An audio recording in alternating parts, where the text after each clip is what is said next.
Alright. Jeez. It's one of the things I hate about this. I don't even know why it does this on this PDF.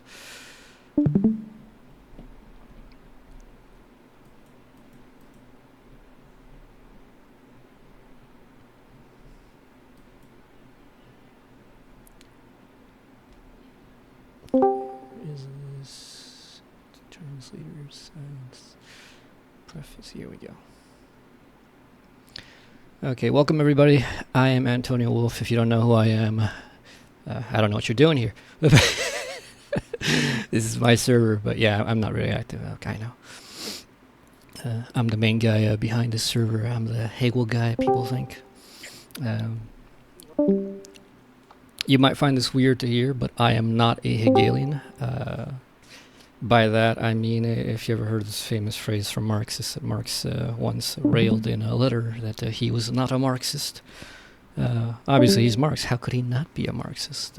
Obviously, I have so much focus on Hegel. How could I not be a Hegelian? Well, by that I mean, Hegel is not my prophet. His writings are not my Bible.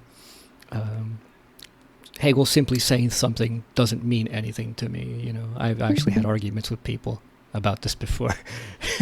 Some people are Hegelians. They're like, well, Hegel says this. I'm like, I don't care. It doesn't matter to me. What matters to me is what he's saying true? If it's not, well, it doesn't matter that Hegel said it. Hegel's a person. He's wrong. So, beyond that, I have no particular emotional ties towards whether Hegel is right or wrong. If he turns out to be wrong, which in many ways I think it's kind of inevitable that he will, just because, well, historical ignorance is part of something that we all will suffer until the end of history truly comes. And in other ways, well, you couldn't ever prove to me that Hegel was wrong. Like some of the stuff that we're going to go through here in this work is just straight up necessarily true once you understand what it is. It's like triangles. It's got three angles, it's got three sides. It's inescapable. You might say, well, maybe there's like, some weird geometry where you can have three angles and like five sides. No, you can't. Every geometry, if you got three angles, you only got three sides. If the definition is that obviously the three angles are the main thing that is enclosing a space. Anyways, besides that, this book, The Phenomenology of Spirit, I have not read this in a long, long time. I think the last time I really touched it was around 2017 in a serious fashion. And then after that, I've only touched like somewhere around 2020 for a Passover Force and Understanding, the third chapter. I don't talk about it very much. Quite honestly, I don't think it's that important. If you think it's important, it's because you've fallen for a meme. The meme of academia, where people tell you, well, it's important. It's such a famous book. Yes, it's famous. It's mainly famous because of the French. It's not famous because Hegel made it famous. Hegel didn't care about this work. If you look at the history of what Hegel taught in his classes, he almost never references ever again. It is true, yes, that if you read this preface and if you read the introductions by Hegel himself in this work, he mentions that this is supposed to be the introduction to his quote-unquote system. Obviously, given the fact that afterwards he never refers to this ever again, it shows you that he changed his mind, which he's open about. He mentions this in The Science of Logic. He especially mentions this later on in the Encyclopedia, that he had intended it to be so, and that he realized, well, you actually don't need it. The main gist of the Phenomenology Spirit is it's supposed to be kind of reductio ad absurdum of the what he calls natural consciousness, the belief that there is me, a knower, and there is there a world, and that my knowing and the way that I know is not identical to the world. I have these things called thoughts, representations, imaginations, feelings, whatever. And then there's this stuff out there that is just utterly unlike this. We may have thoughts about redness, the color red, but that's not red itself. The actual sensations and the factual reality of redness, it's something else. So if you have that common delusion, which we all do, before we get into weird things like German idealism and its offshoots, this is something worth thinking about. Now, you don't have to read the Phenomenology Spirit. I mean, quite frankly, I don't suggest that you do. The main reason is because if you're good with abstraction, well, you don't need it. The main proof against this position called the opposition of consciousness, natural consciousness, is taken care of by Hegel in the prefaces to the Science of Logic. It's taken care of in the prefaces to the Encyclopedia of Philosophical Sciences. It's pretty easy to dismiss. But if you really are obstinate, if you really don't buy these abstract arguments, perhaps this book is for you. I don't think so, because if you don't buy the abstract arguments in something like the beginning 10 pages of the introductions, like with what must science begin in the Science of Logic, I don't know how you could ever understand this behemoth of a 600-page book where the style of argumentation is something that isn't even explained. Most people read this and they have no idea how the arguments move. There are a lot of people who make their careers on this who have no idea how this book actually works.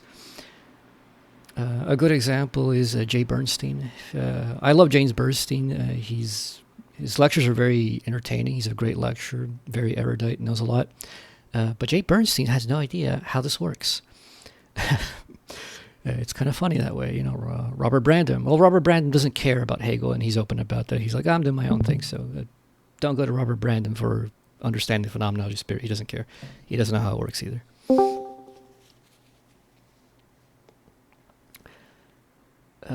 But if you want to read this, my suggestion is first head up to Science of Logic, get through the first 2 chapters, figure out what's going on there. Because if you can figure out what's going on there, you'll figure out what's going on here, and you'll realize it's actually pretty ingenious. This book is amazing. There is indeed nothing like it. Not because there can be nothing like it ever again, or was nothing like it ever before. In fact, what Hegel does here, if you read any of the other German idealists, is not that new.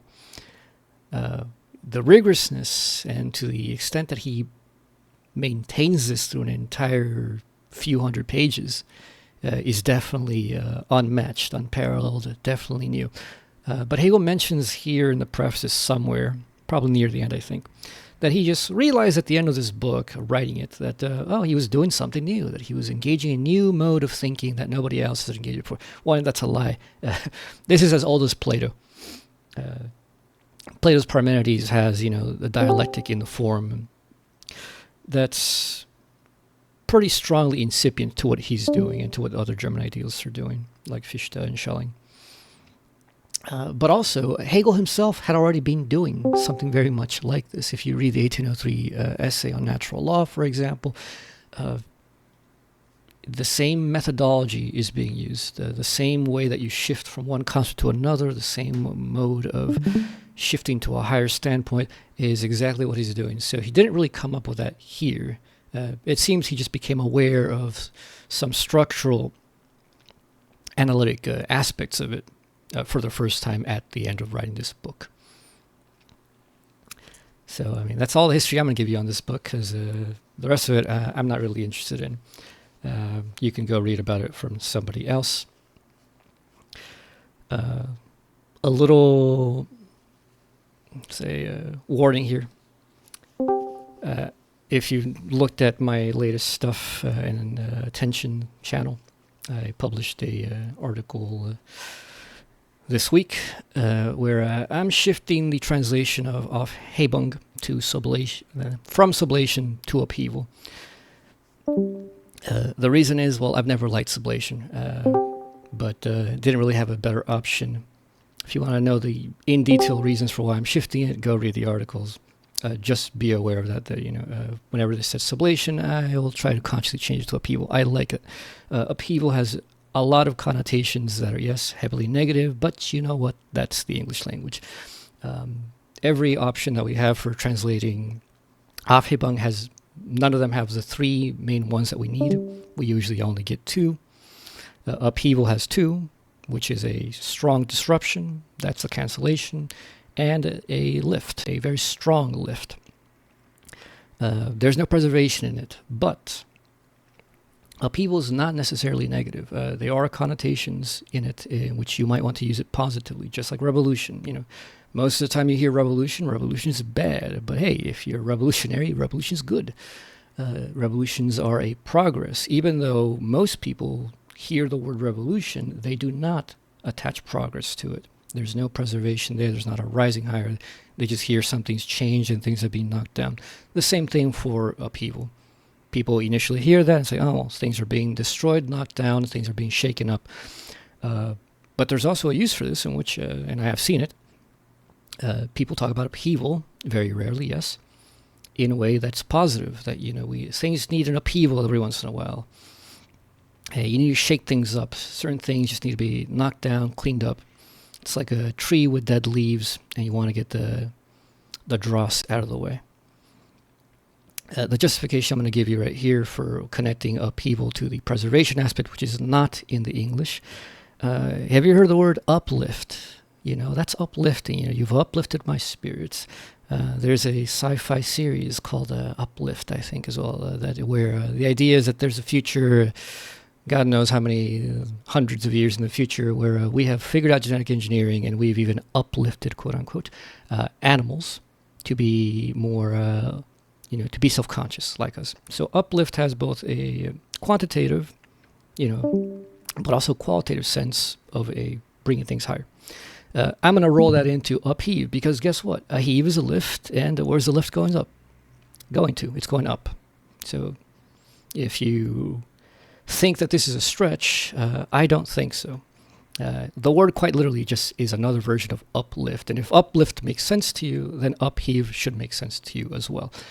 Yes, it's unorthodox. Yes, it's not a common usage. Yes, it's heavily loaded with negativity, but we live in times of upheaval.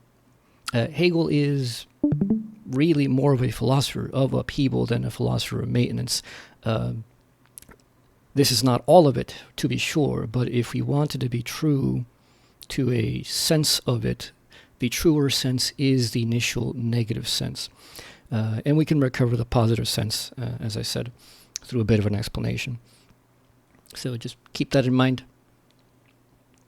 For most of the time, upheave is pretty intelligible. You can tell it's either going to be a cancellation or a lifting. The preservation, like I said, think uplift. Other than that, let's get going. I will be reading the preface, going line by line. If you have questions, you may unmute yourself, jump in, ask it in voice, or if you don't want to be recorded as well, you can type in the side chat here or in the VC channel. And I will respond to that. Otherwise, I will just read and I will comment where I see fit with what I find interesting. Again, this is the Oxford translation. There's an oddity with this one. Dasein is translated as being there. I hate that. I don't like that. I will not say that. So every time it says being there in the text, I will say existence. I'm also considering changing existence, but you can't change everything at once. It freaks people out a bit too much. So we're just changing upheaval this time. So preface. Here's a famous paragraph. It is customary to begin a work by explaining in a preface the aim that the author set himself in the work, his reasons for writing it, and the relationship in which he believes it to stand to other earlier or contemporary treatments of the same subject. In the case of a philosophical work, however, such an explanation seems not only superfluous, but, in the view of the nature of the thing, even inappropriate and misleading. For the sort of statement that might properly be made about philosophy in a preface, say a historical report of the main direction and standpoint of the general content and results, a string of desultory assertions and assurances about the true, cannot be accepted as the way and manner in which to expound philosophical truth.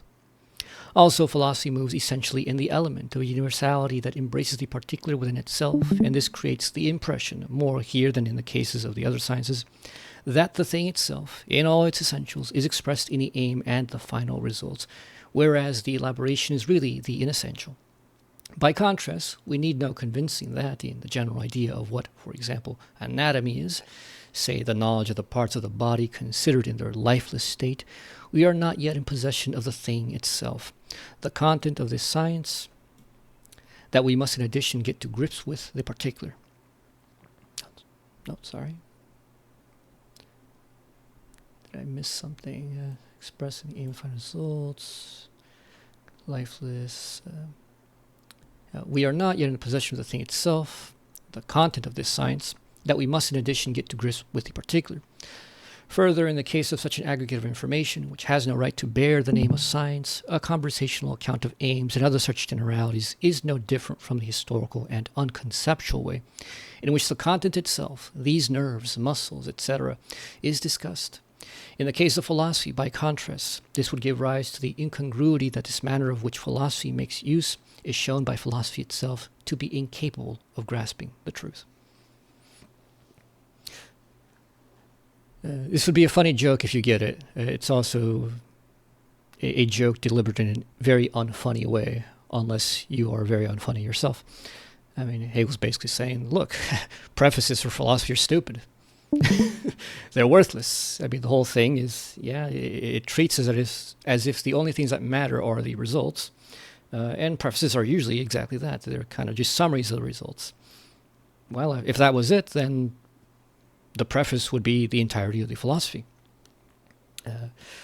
But that's not how things actually work. That's not how philosophy actually is. That's why you have, the rest of the few hundred pages read afterwards, because that's the actual philosophy. So if prefaces are no good in that way, if we can't really summarize philosophy and have anything worthwhile, what the hell is Hegel doing for the next 30-something pages after he told us that prefaces are worthless?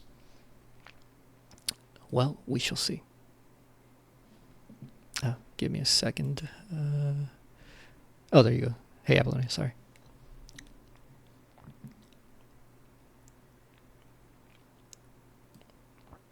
The example of anatomy that he gives there. The last time I read this was the Miller, and somehow it strikes me that in the Miller it was clear that there was a relationship here being made between anatomy and life. Whereas, you can have anatomy as a list of here's the bones, here's the muscles, here they are connected. For one, that doesn't really make much of a science because it's just a list of things. Okay, we know that they're there, but so what? It also doesn't make much of a philosophical science in Hegel's view of science, in that, there's no life there. What does, one bone in your hand have to do with another bone, in your wrist? It's not obvious. The thing is there, yes. It's listed, yes. It's noted, but what is there to know about that? Just as you're not really a mechanic just because you can list off the parts of the engine of your car, you haven't really got a science just by lifting off the parts of the human body.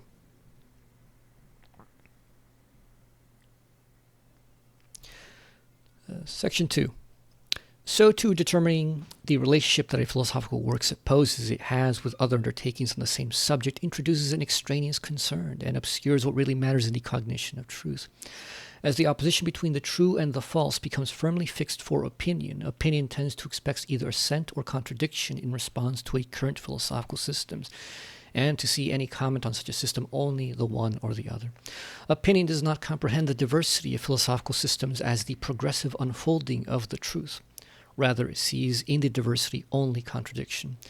The bud disappears when the blossom bursts forth, and one could say that the bud is refuted by the blossom. Similarly, when the fruit appears, the blossom is declared to be a false being there, existence, a false existence, of the plant, and the fruit replaces the blossom as the truth of the plant. These forms are not only different, they also supplant one another as mutually incompatible. Yet at the same time, their fluid nature makes them moments of the organic unity, in which they not only do not conflict, but each is as necessary as the other, and this shared necessity alone constitutes the life of the whole. But the contradiction leveled against a philosophical system does not usually comprehend itself in this way. nor does the apprehending consciousness generally know how to liberate the contradiction from its one-sidedness or keep it free, and to recognize the reciprocally necessary moments in the shape of seeming conflict and contrariety. Okay, the beginning point of section 2 here is one that I very much like, and it's one of my favorite things about Hegel. Determining the relationship that a philosophical work supposes it has with other undertakings on the same subject introduces an extraneous concern and obscures what really matters in the cognition of truth. It's become a common opinion since the last 100 years, I would say, since the beginning of 1900s, particularly analytic stuff, and the academization of philosophy, that you have to respond to every moron and every popular person and belief that exists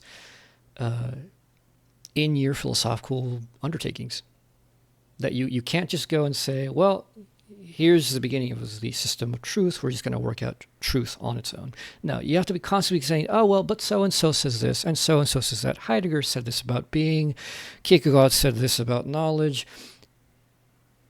It's all extraneous. That has nothing to do with the content of truth. Truth is true on its own. It doesn't need you to know who is who of anything. Hegel takes it pretty sincerely in this work. This is one, the Phenomenology Spirit is probably the main one where he refuses to name names, by and large. There's very few times where he kind of like breaks down and says, okay, like here's someone I'm referring to explicitly. Like Kant is one of the ones that he mainly talks about. Beyond that, like, you will see this in secondary literature. People are like, oh, well, he's making these allusions to these people in history. He is, but it doesn't matter. It doesn't matter that in sense certainty you figure out, oh, he's talking about Hume. For one, he's not.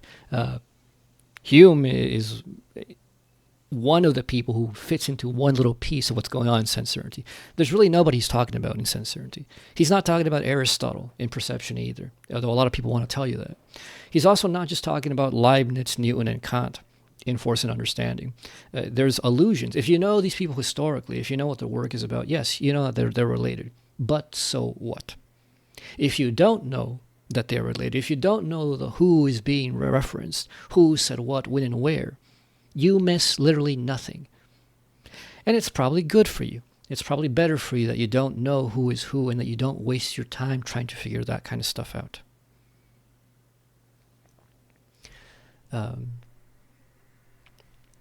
Much of what you see in Hegel's positive writings also do the same things. He hardly ever mentions any other people. Insofar as he mentions other people, he just mentions them to say, look, these people say this, they were right in a certain way, but they were also wrong in a certain way. Yeah, beyond that, this fascination people have of like keeping up with who is who said what, and having this, like, I mean, people say like a discourse and dialogue is important. Well, discourse and dialogue is important, but not in that way. It's not important to answer Joe Blow about what he believes. Who cares what he believes? Who cares what Kant believes? Kant is wrong. Kant has no scientific basis for a lot of things he says. Who cares what Aristotle said or believed? Aristotle, for being Aristotle, isn't anybody. It's important only in a social sense, that we care about who and what. But beyond that, on the ideal level, it doesn't really matter.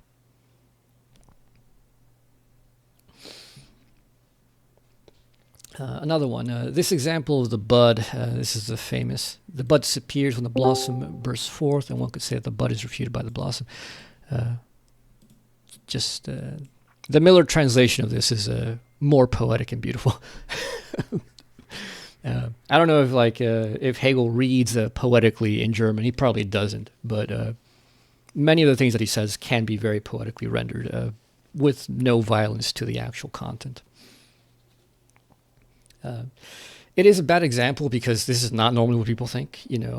This is kind of an example in which, if we thought in this way that the history of ideas is nothing but the supplanting of one thing to another, here's one truth, here's another truth. Wait, no, this is wrong. Here's another truth. Wait, no, this is wrong. Here's another truth. If we treated everything that way, we would treat a plant like this, where we would say, well, here's a seed. Wait, no, that's false. It's actually a little plant. It's a shrub.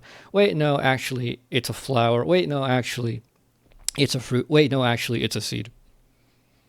And if we treated each one of those as absolutely the whole thing, yeah, we would be going like, wait, no, wait, no, wait, no.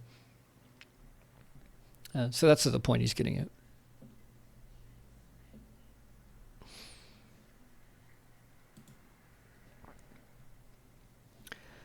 Section 3. The demand for such explanations and the satisfaction of it are easily mistaken for a concern with what is essential. Where could a fuller expression of the inner core of a philosophical work be given than in its aims and results? And how could these be more distinctly recognized than by their difference from whatever else the age produces in the same sphere? But when this procedure is taken for more than the beginning of cognition, when it is accepted as actual cognition, then we must in fact count it as one of the devices for bypassing the thing itself and combining the semblance of seriousness and of application to the thing with an actual avoidance of both. For the thing is not exhausted by its aim, but by its elaboration, nor is it the result of the actual whole, but only the result together with its becoming. By the way, that's a very nice word choice, elaboration. You say somebody's like, well, elaborate on that. It's kind of, well, explain that. Elaboration is actually a better fitting term here, etymologically. It has labor in it. Show me the labor of what you're doing. Work it out. That is truer to what Hegel's doing than the words of, explanation or exemplification.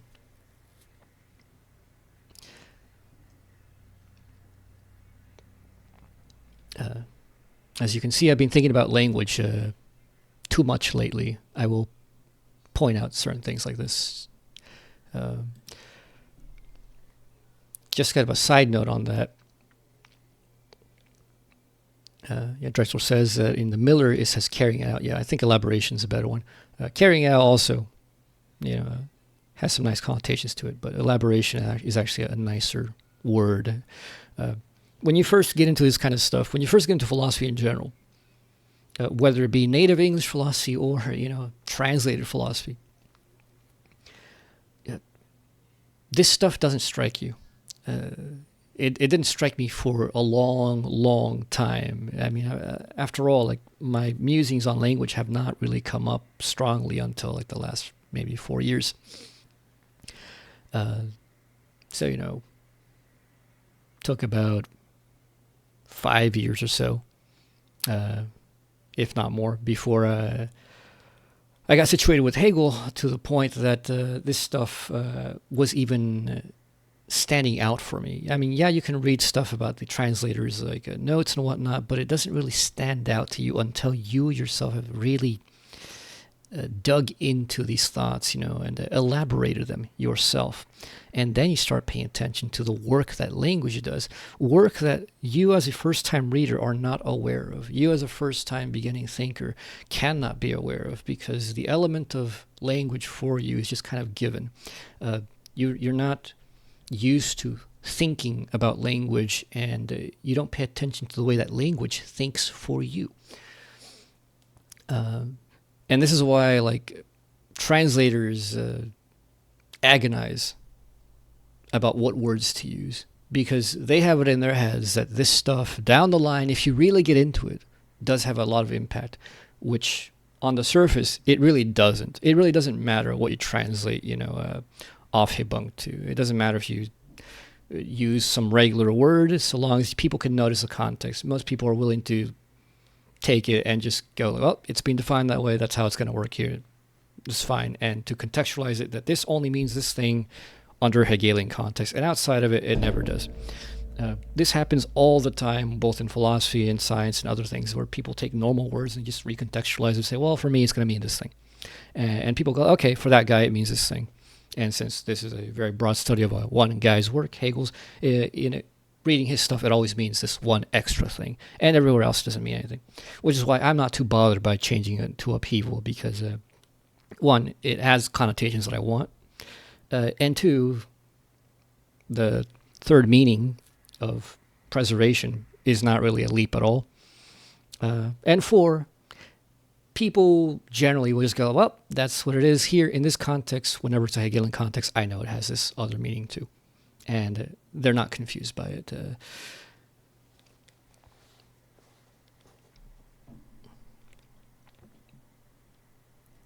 So let's see. The aim by itself is a lifeless universal, while the tendency is a mere drift and that as yet lacks its actuality, and the naked result is a corpse which has left a tendency behind.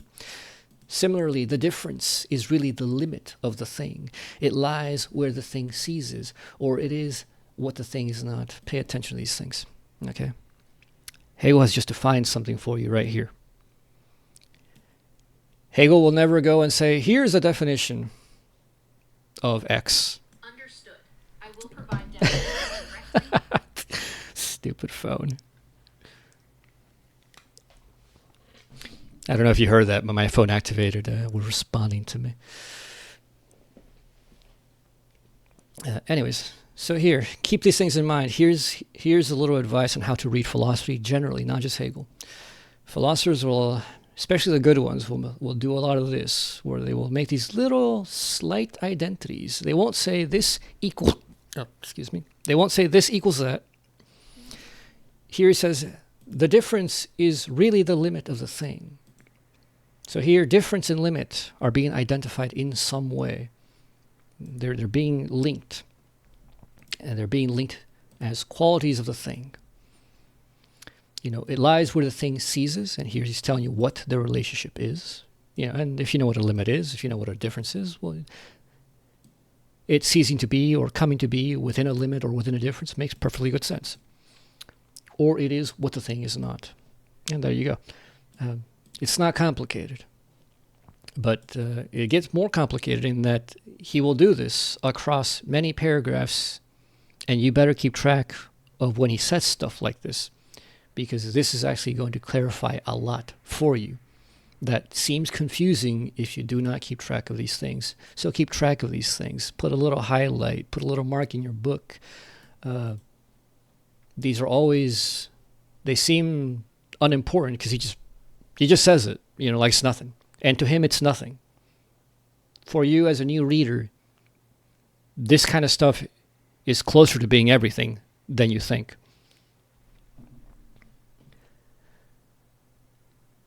So let's see. For instead of dealing with the thing, this sort of procedure is always a way beyond it. Instead of lingering in the thing and forgetting itself in it, this sort of knowledge is always hankering for something else. It remains preoccupied with itself rather than absorbed in the thing and surrendering to it. The easiest course is to pass judgment on a work of substance and solidity. To grasp it is harder. Hardest of all is to combine the two by producing an account of it. I mean, here's Hegel himself telling you a little bit of advice on how to read things. So if you read this kind of stuff, you're like, who's he referring to? What else is this related to in the history of philosophy? You're preoccupied with yourself, your interests, rather than what Hegel was trying to tell you.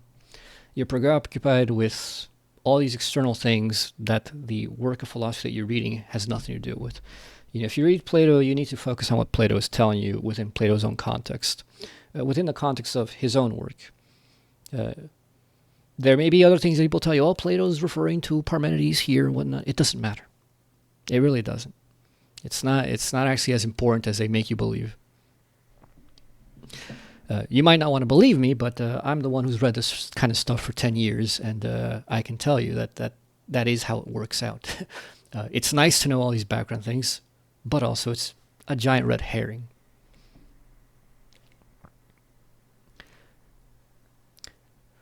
For culture and the emergence from the immediacy of substantial life will always have to begin in the following way. We get acquainted with universal principles and points of view. We work our way up at first only to the thought of the thing in general. Equally, we learn to support or refute the thing with reasons. We learn to apprehend the rich and concrete abundance with determinate precision and to give an accurate account and a serious judgment of it. But this beginning of culture culture will first of all make room for the seriousness of life in its fullness, which leads into the experience of the thing itself. And even if, in addition to all this, the seriousness of the concept descends into the depths of the thing, this sort of information assessment will retain its appropriate place in conversation. If you're wondering, what does philosophy have to do with my life? What does this Hegelian stuff have to do with it? Well, one, here. Hegel's described to you the process of the quote-unquote so-called dialectic. We go from abstract universal principles, general thoughts. We learn to support them or refute the thing with reasons. We learn to apprehend the rich and concrete abundance with determinate precision. We learn that things are in relationship, that they have more detail than just being the thing, and to give an accurate account and a serious judgment of it. This is, by the way, the entire process of cognition in the science of logic as well as in encyclopedia logic. This is also the process of the dialectic. People tell you about it's the thesis, antithesis, synthesis. No, it is not. It's this. This paragraph is actually what it is. You want to tell people what is the dialectic? This is it. You should save this. This is actually pretty plain English in my view. It also shows you how this has to do with your thinking. Also notice this thing, that you need to get lost in the thing. You need to get lost in the sauce. We can't really think about things if we don't actually engage them as they actually are. We cannot sit back and imagine things idly about things that we do not have experience of. One of the things about the phenomenology of spirit is called a phenomenology for a reason. Phenomena are what Kant calls experience. Objects of experience. Phenomenology is a science of experience. Experience of what? Well, experience both in the sense of I experience this and that. I experience the color red. I experience what it's like to be, some known person on the internet. But it's also experience in that I'm an experienced reader of Hegel. You are an experienced cook. That kind of experience. It is the experience that builds up. So that kind of phenomenology is both what this book is about, but it's also what the rest of Hegel's work is about. Hegel's work is radically phenomenological in that way. That, even the science of logic. What is the science of logic? It's the phenomenology of pure thought. But it's not a phenomenology referring to sense things out there. It's just the phenomenology of thought to itself, of which, obviously phenomenology is a concept. It's a thought about thought itself. But in order to do that, you must experience thought. You must experience these things. You got to get lost in the sauce. This is why you cannot begin with stuff about methodologies. This is why it's pointless. It's useless. Why is it that most people do not understand what Hegel's about? Because they're busy looking for a form for this methodology that you're supposed to apply to things. But that's worthless. You don't understand it. If you haven't done the thing, you can't understand the thing. If you're blind, you can't understand what people mean by colors. It's just not possible. If you're deaf, you couldn't understand what people mean by music. If you don't think thoughts, you cannot possibly understand what people mean by logic. And if you're someone like, Daniel Dennett, God rest his soul, hopefully he now sees the truth in purgatory. If you weren't conscious, none of this stuff about experience would ever make sense. And sense-making itself wouldn't be a thing for you because, well, you got to be conscious to be making sense of anything. For those of you who don't know who Daniel Dennett is, Daniel Dennett was a guy who said consciousness was an illusion. Make of that what you will. There's some fancy terminology being thrown there in which he's like, oh, well, it doesn't mean what you think it does. He didn't mean that, there wasn't this qualitative reality. He called it consciousness. It's just like, we think that it's a different thing than matter. That's the illusion. Sure thing, Dennett.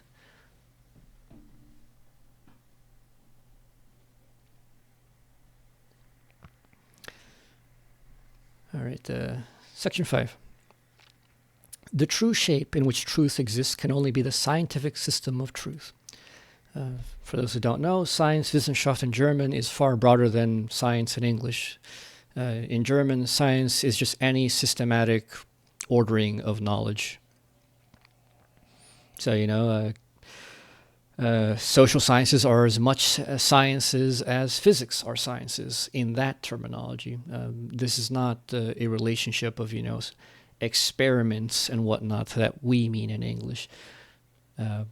Science, it's originally, the term is scientia, which just means knowledge. It's a specific type of knowledge. It is this systematic kind of knowledge. Whereas there's a different kind of knowledge also, gnosis, in Greek, which is far higher.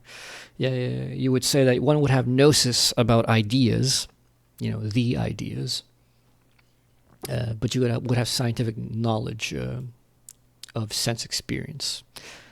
It's up to Hegel's day. There really wasn't anybody who could say that they had a science of ideas. It was a very mystical thing.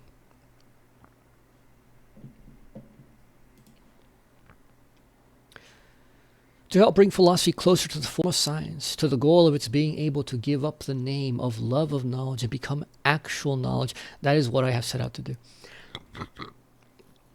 But this is one of the things that Hegel does in this. He keeps it consistent in this, and I don't know, I haven't really read anything in between this and the Science of Logic to see if he tried to keep this up.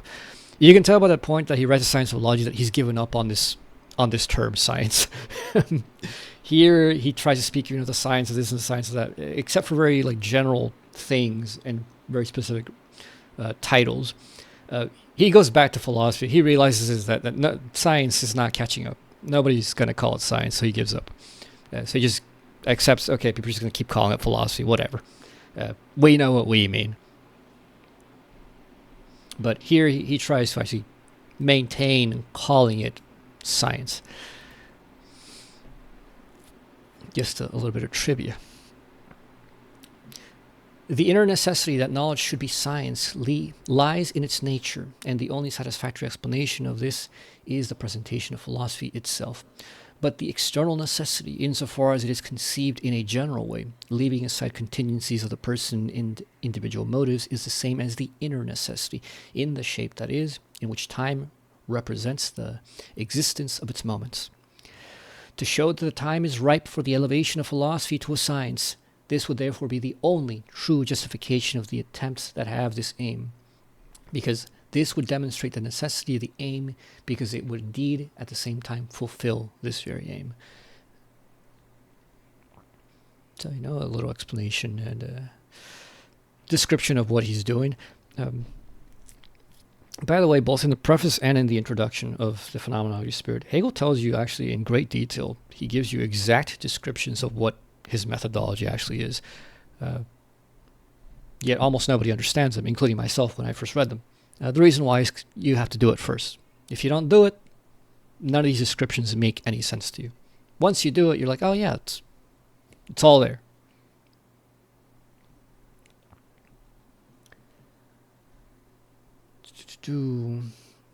Let me read that second half of it. So, to show that the time is ripe for the elevation of philosophy to a science, this would therefore be the only true justification of the attempts that have this aim. So the aim of showing that philosophy is science, because this would demonstrate the necessity of the aim, because it would indeed at the same time fulfill this very aim.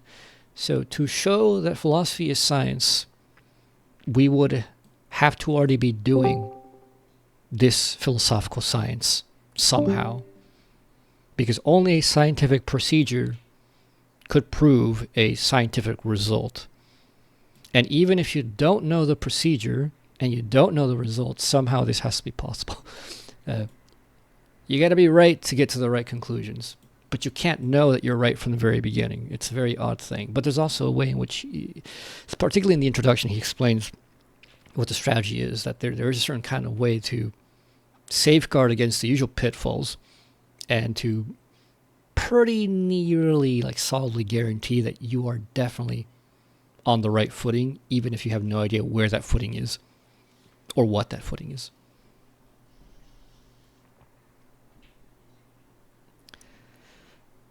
Six, When the true shape of truth is posited in this scientific character, or what is the same thing, when the truth is asserted to have the element of existence only in the concept, and that existence would be what is called concrete existence in the Cambridge translations. Concrete existence being like the existence out there, outside of me, or there's an ambivalence of existence in the English language. I don't know if anybody notices this. I didn't notice it until I got into Hegel. That existence both has a general and a very general abstract and a concrete character. The general abstract character of existence is just a standing out. You can say that, a thing exists just because, well, it's there. It's there how? Well, it can be in your mind. It can be in imagination. It could be a thought. It can be a definition. These things exist. But there's also this sense of existence, of a standing forth, something that stands out on its own, out there, by its own power, not in me, by my power.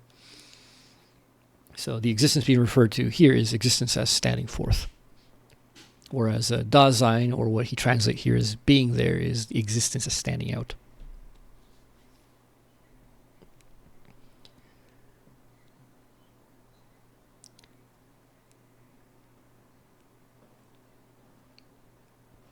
So let me read that.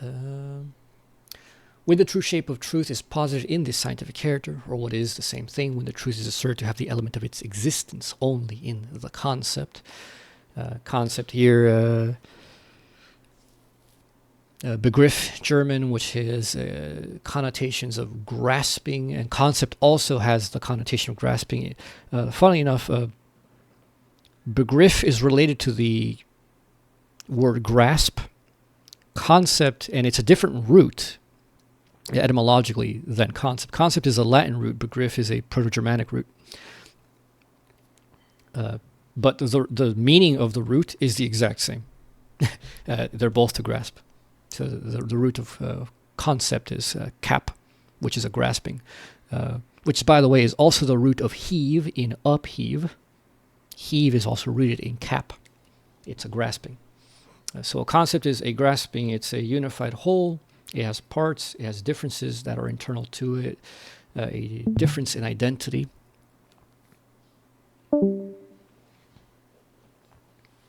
And a thing only stands forth. It only has differences, distinctions in its concept. I am well aware that this seems to stand in contradiction with an idea and with the consequences of that idea, whose presumption is as great as its prevalence in the convictions of our age. An explanation of this contradiction therefore seems hardly superfluous, even though here it can be no more than an affirmation, just like the view that it opposes. This is the view that the true exists only in what, or rather as what, is variously called intuition, immediate knowledge of the absolute religion being. And this intuition stuff, he's talking, part of it is a reference to Kant, most of it is a reference to post-Kantians. A lot of these romantics, and a bit of what Fichte was doing early on, but which Fichte also moved beyond pretty quickly. Not in the center of divine love, but the being of this center itself.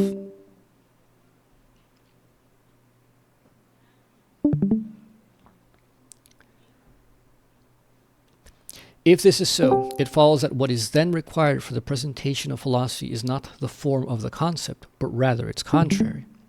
The absolute is supposed not to be comprehended, but felt and intuited. It is not the concept of the absolute that is to have its say and find expression, but the feeling and intuition of it.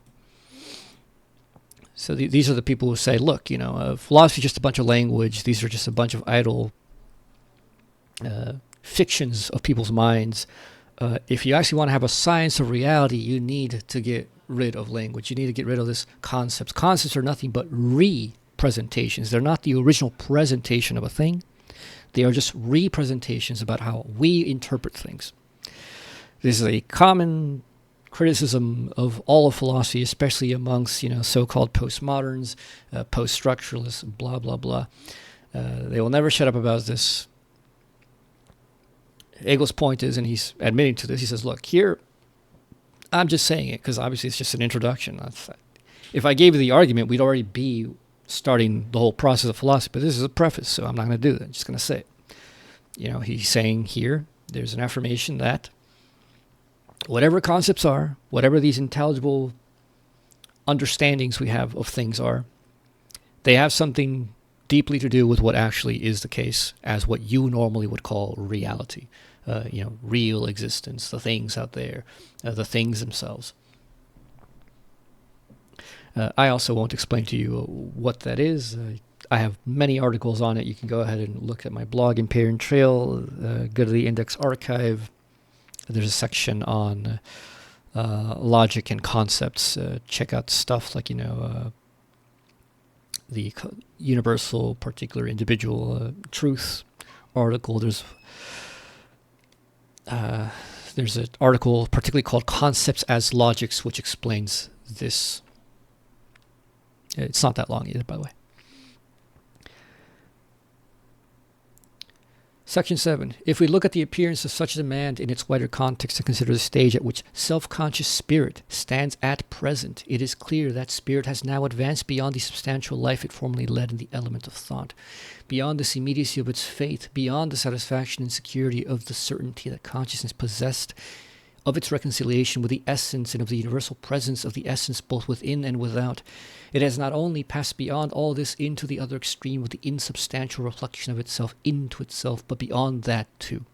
Spirit has not only lost its essential life, it is also conscious of this loss and of the finitude that is its own content.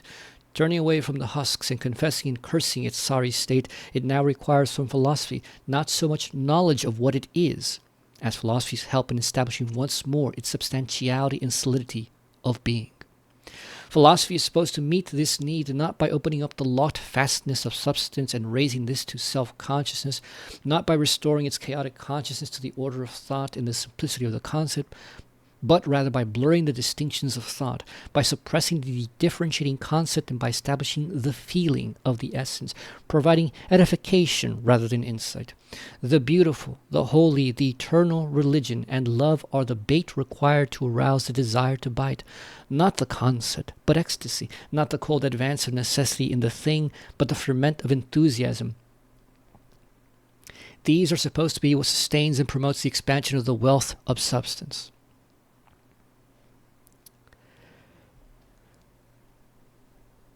You all are the jury.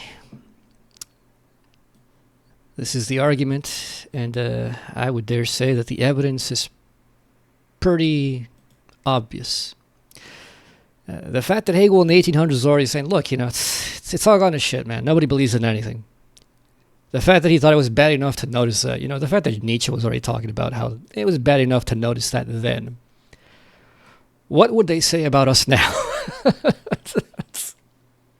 What would they say about us now? If you thought we were in the toilet back then, where the heck are we now? And indeed, this saying that philosophy, people look for philosophy, but they don't. They say, "Oh, I love philosophy. I want philosophy. I want to study this stuff about philosophy," but they don't actually want it. Philosophy is thinking. Philosophy is abstract thinking. Here we have somebody here. I'm not going to point out who it is. They know. Who's been focused on trying to find some non-thinking ways to get people to think philosophically, like using images, diagrams, pictures, stories, these kind of things. If that's what people are looking for, they're not looking for philosophy. An image cannot think for you. An image is just, a visual thing. It's not words, it's not semantics. It does not really explain anything. Philosophy cannot really be aided by images. Philosophy cannot be aided by feelings. You cannot appeal to a feeling for you to understand being. You can only appeal to the semantics, to the meaning of being. There can be no other access to this. There is no other hope. Right? And so, a lot of religious people, not most of them, obviously, but, a significant portion of people who are high in the higher forms of education who get into religious fervor, they look towards philosophy to confirm this, and they always appeal to that feeling they have. Well, that just doesn't feel right. God just doesn't feel like they would be reducible to something like, just mere concepts. How could a concept ever grasp God? God is infinitely greater. Those kinds of things. If that's what you're looking for, philosophy ain't gonna give you what you want. Philosophy is not there to make you feel better. Philosophy isn't there to make you feel happier. It's not there to fix your life. It's not there to improve your life. Philosophy is there to just show you the bare, cold truth, the facts. Yeah, the reals over feels.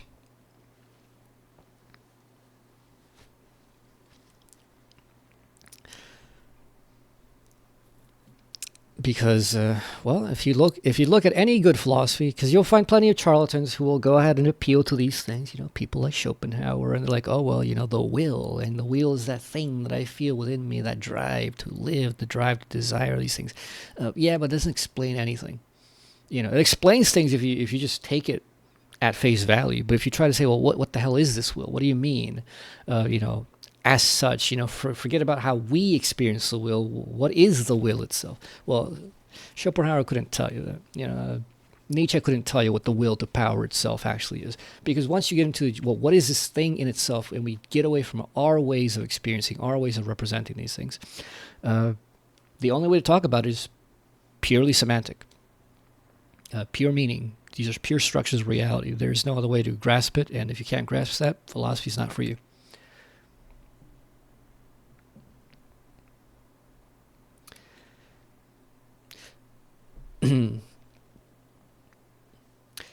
Section 8. Corresponding to this demand is the strenuous, almost zealous, and apparently furious effort to tear men away from their absorption in the sensory, the commonplace, the singular, and to direct their gaze to the stars, as if they had forgotten all about the divine and were ready like worms to satisfy themselves with dirt and water. Formerly they had a heaven furnished with a vast wealth of thoughts and images. The meaning of all that is lay in the thread of light by which it was linked to heaven. Instead of abiding in this present, our gaze glided along this thread beyond the present up to the divine essence, to a present beyond, so to speak. The eye of the spirit had to be forcibly directed to earthly things and held there, and it has taken a long time and laborious effort to introduce the clarity that only otherworldly things used to have into the fog and confusion enveloping the sense for this world, and to make attention to the present as such, to make what was called experience, phenomena, interesting and valid. Now we seem to need the opposite. Sense seems so firmly rooted in the world that it requires just as much force to raise it up. It's as if we need an upheaval. Just saying.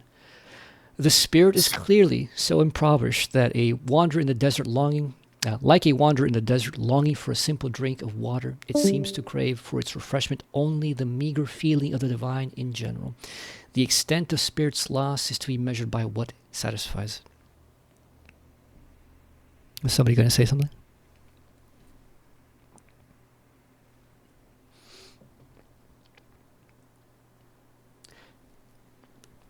Anyways, nothing like, directly related to this, only tangentially.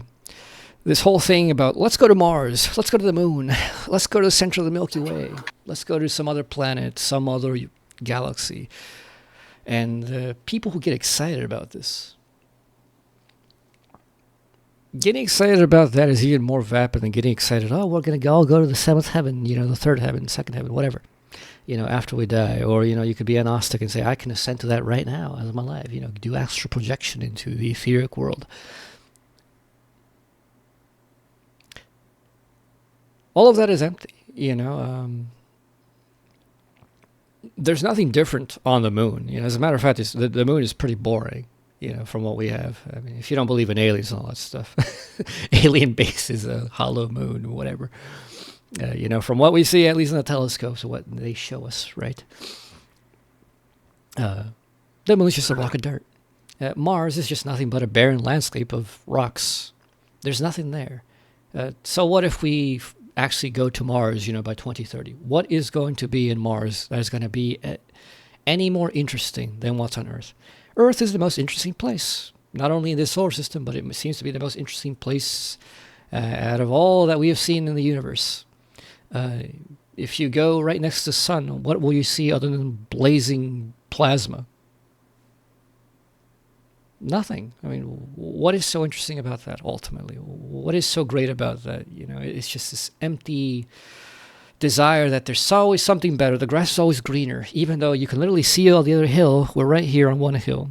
There's the other hill. You know, the other hill's maybe like 100 miles away, but we got a telescope. The hill is just as green and just as barren as our hill. As a matter of fact, it's worse. It's more barren.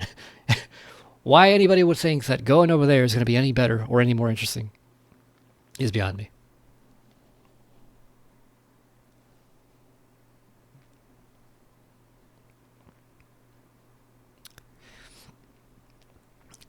Section 9. This modest contentment in receiving or parsimony in giving is not, however, right for science. Whoever seeks mere edification, whoever wants to shroud in fog the worldly variety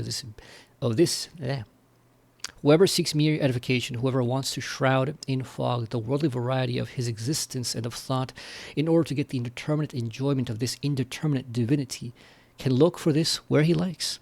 He will easily find the wherewithal to vent his ardor and pride himself on it. But philosophy must beware of the wish to be edifying.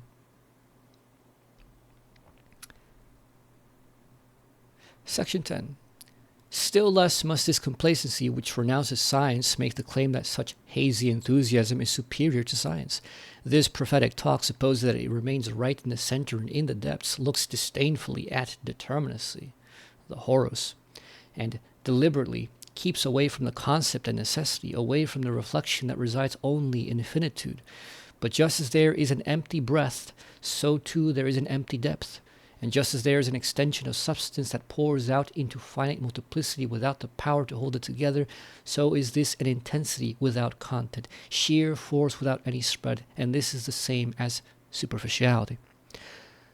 The force of spirit is only as great as its expression, its depth only as deep as it dares to spread out and lose itself in its display. Moreover, when this non-conceptual substantial knowledge professes to have submerged the ownness of the self in the essence and to philosophize in a true and holy manner, it deludes itself. Instead of surrendering to God by spurning measure and determination, it merely gives free rein by turns to the contingency of the content within itself and to its own willfulness. When they give themselves up to the untamed ferment of the substance, they suppose that by enshrouding self-consciousness and surrendering the understanding, they become the beloved of God, to whom he gives wisdom and sleep. And so what they in fact conceive and give birth to in their sleep are, of course, dreams.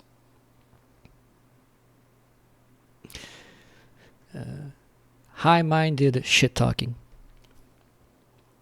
By the way, if you want some really hot, unapologetic shit-talking, Fichte's prefaces and introductions are so full of vitriol, and he was so famous for it too. He does not pull back. You know, he calls a spade a spade. If he thinks you're stupid, he calls you stupid.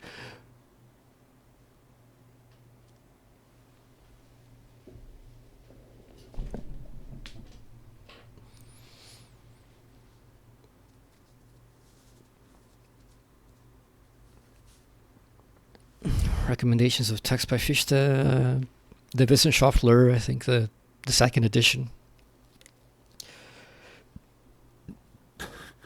The preface on that one, he really goes out.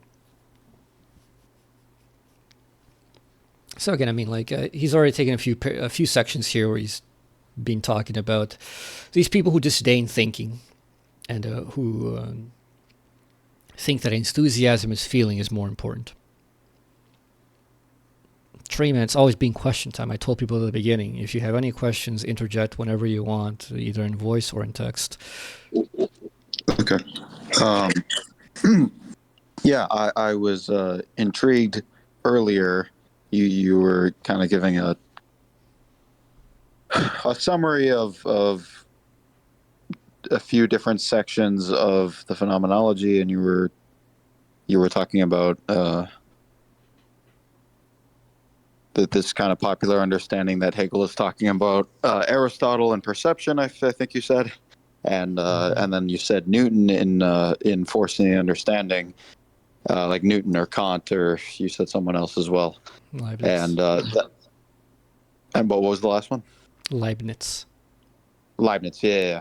So when you say Newton, that leads me to think that, by extension, all of what we would now call theoretical physics would fall under that kind of mode of consciousness. Yeah, sure, yeah. Okay, so off the top of your head, like I know that this is later on, and it's into details in a section that's much later on, but I'd be curious to know what is it internal to that mode of thinking that forces development, that forces change. What's the contradiction or the deficiency? The deficiency is pretty simple. That the idea of laws and forces in science, empirical science, is just vapid and empty. There just is no such thing. A force is really just nothing but a reference to the expression of force. There is no actual distinction between a force and its expression. And likewise with laws. Laws, even scientists will say this. Oh, well, the law is just a generality of these actual instantiated facts. There is no ontological thing called the law that's actually different from the expressions. So what is this whole talk about forces and laws in the end? Well, it's a whole bunch of nothing. They play no they play no explanatory role whatsoever. But the whole reason they were invented as terms and concepts was that they were supposed to explain something. Well, what explains the gravitational motion? Well, it's the force of gravity. Well, what is the force of gravity? Well, it's nothing but the expression of gravity that we see. So what is there that's actually being explained? Nothing.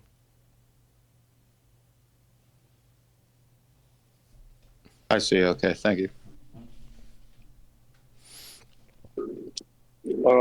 I wanted to potentially ask something when we bring up this idea of the truth is a cold march.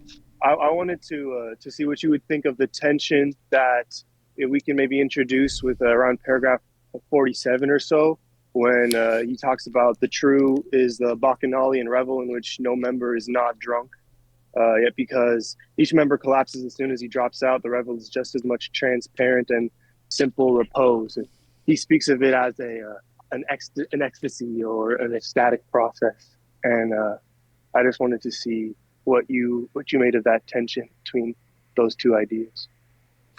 What was the first idea that you mentioned? Speaking of the truth as a cold march, that was brought up around, I believe, paragraph 5. Yeah. Well, I mean, there's no tension. You ever heard of a sober alcoholic? For sure. It's that kind of tension in which, only superficially there's a tension, but in another sense, it totally makes sense. Some people just work better and are clear under the influence of alcohol. That's when they work. That's when they're in the zone, right? What's it called? Flow state. This is all a flow state. When the Bacchanalian revel, you're in a party, you're dancing, you're having fun, you're in the flow of that thing. You're not really thinking about it too hard. You're not exerting yourself. You're doing complicated things. Dancing is no simple thing. It's like getting a robot to dance is a nightmare. They're still barely working that out, with current mechanics. And yet you do it thoughtlessly. It's effortless. But it's a clear, deliberate thing. It's not actually thoughtless at all. There's a lot of skill that goes into it. Likewise, the cold march of cognition as reason, truth. It's a very deliberate activity, but when you're actually in it, it's utterly effortless. To me, reading Hegel most of the time is utterly effortless. I can get into the thought, and the thought just carries you along. It's like it moves itself. But I'm thinking, and at the same time, I'm not thinking. It is an effort, but it's also no effort. It's one of those contradictory things. But when you do it, when you experience it yourself, you're like, oh, it totally makes sense. Yeah, absolutely. I appreciate that. I feel like there's an upheaval between the seeming opposition of the intuition and the cold march that they end up in a moments or part of the same moment. Thank you. Yeah. I appreciate the use of upheaval there.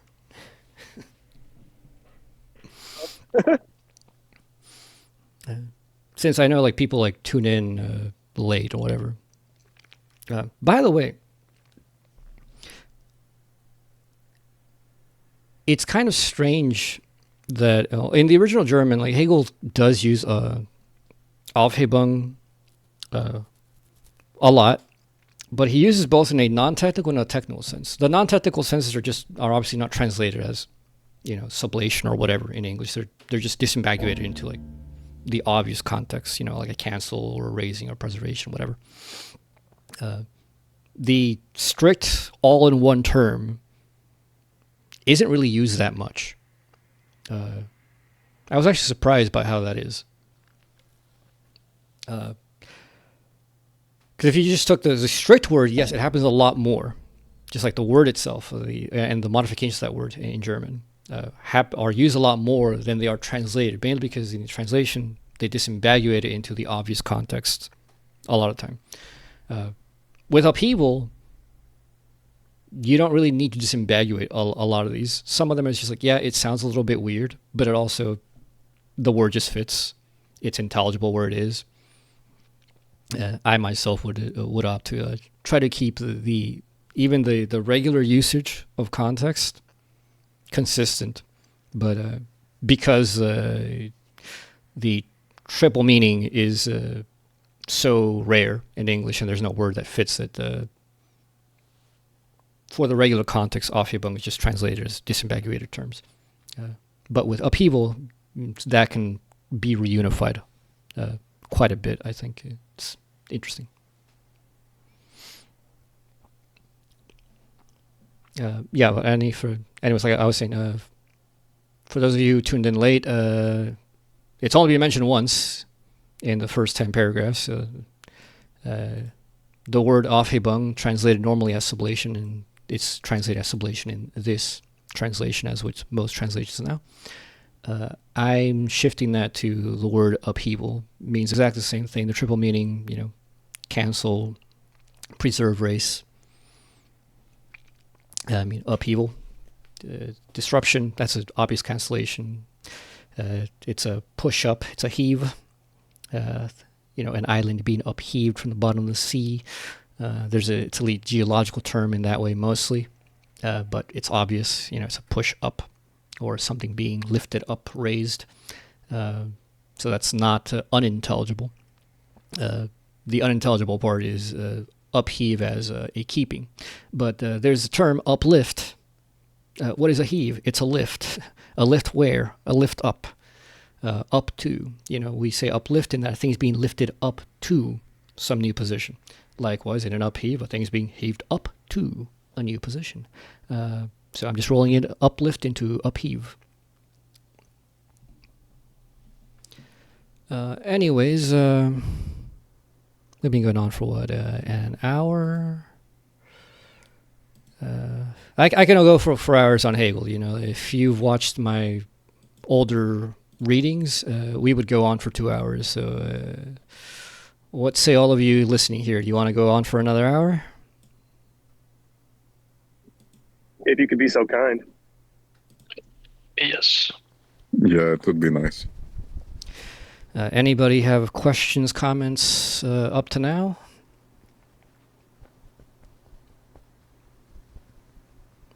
You can type on the side chat.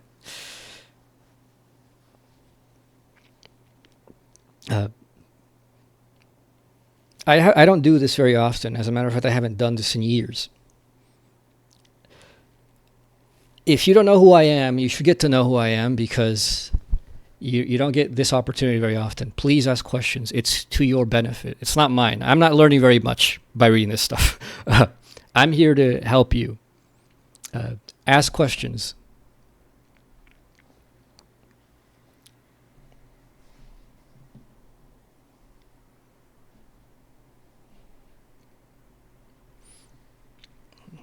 Give me a second.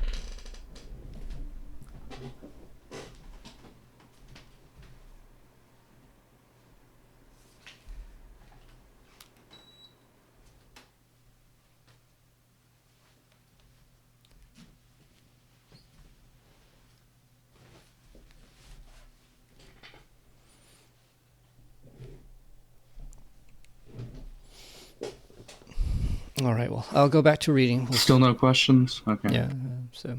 We haven't done this in 6 years, so Yeah. And you might want to ask your questions if you have any. what is it between science of logic, phenomenology, spirit? Phenomenology, spirit is a negative proof as to why you should stop believing the delusion that what you call a thought, a concept in your head, is not essentially related to what you call reality out there. In fact, the whole idea that there's a reality out there and there are these things, thoughts in your head, which are not like reality, are themselves products of thought. So why in the world you would believe that is beyond me. Science of logic is just beginning with thoughts and thinking purely and saying, well, we're just going to think. Think pure a priori thoughts without reference to any external world, no empirical stuff, no senses. Just pure semantics, let's say.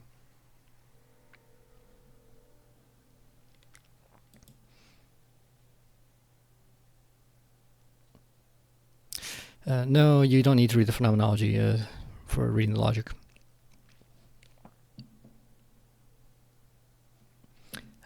Anyways, if any of you have any questions, please write them in the side chat, or wait for me to pause on a section, and then you can speak up on mic. It doesn't matter to me.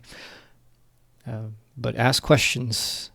I will not do this very much, so you have access to me right now, and I am willing to talk for a long time.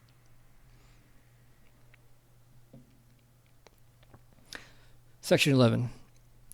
Incidentally, it is not difficult to see that our time is a time of birth and of transition to a new period. One could say it's a time of upheaval, especially ours currently right now. If you do not keep up with geopolitics, you have no idea how changed the world is in the last 3 years. Since the war in Ukraine started, changes that are going to be formative for the rest of this century have already occurred and been locked in. What Trump is doing to the US is already itself an upheaval, which changes the order of how things have been done for a long time. AI is upheaving a lot of the things that we used to do. The internet itself was a great upheaval of so many things. But AI is an even greater upheaval than that.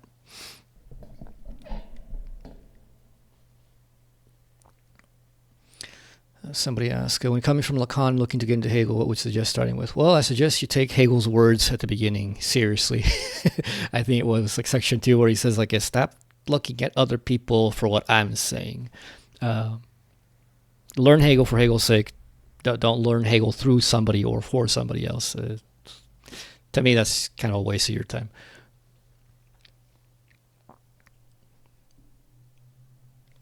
Anyways, so we are in transition to a new period. Spirit has broken with the previous world of its life and ideas and is on the point of submerging it in the past. It is at work on its own transformation. Indeed, spirit is never at rest but always engaged in moving forward. But just as the first breath drawn by a child after its long, quiet nourishment breaks the gradualness of merely quantitative growth, a qualitative leap, and now the child is born, so the spirit that cultivates itself matures slowly and quietly into its new shape, dissolving bit by bit the structure of its previous world, whose instability is indicated only by isolated symptoms. The frivolity and boredom that infest the established order, the vague foreboding of something unknown, are heralds of approaching change. This gradual crumbling that did not alter the physiognomy of the whole is interrupted by the sunrise, which, like lightning, all of a sudden reveals the contour of the new world. You should save this. This is not only a very nice poetic paragraph, it's also very true, and it's true for our time. It's been true basically for the time of the entire capitalist industrial revolution. Capitalism has been nothing but a relentless machine of upheaval, change. and it's going to continue being so until it plays itself out. You know, even when people try to tame capital, certain effects of capital, like that of technology and technological development, will continue on. They will continue to upheave the current order of the things that we materially live with, but also the things that we ideologically live with.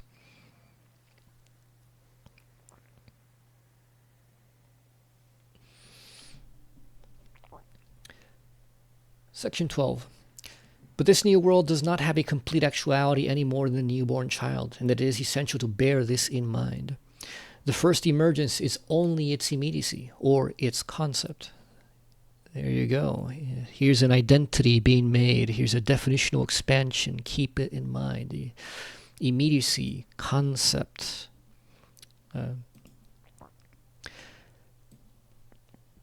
This is related to the abstraction. So the immediacy is abstract. It is universal. It is incipient. So, you know, the actuality of the child. What is the actuality of the child? It's the free, fully formed, self-educated, free-thinking adult. That is incipient. It is in potential in the newborn child. Therefore, as the child, it is the concept of the human. As the adult, it is the objectified human, the human-made object in and for itself. And at that point, it's not even just an object, it is an idea. Just as a building is not finished when its foundation has been laid, so the achieved concept of the whole is not the whole itself. When we wish to see an oak in the power of its trunk and in the spread of its branches and the mass of its foliage, we are not satisfied if we are shown an acorn instead. Some people are.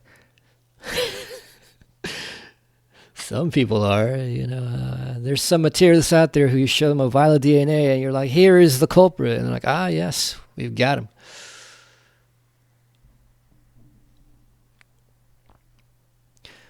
When we wish to see, so too science, the crown of a world of the spirit, is not complete in its beginnings.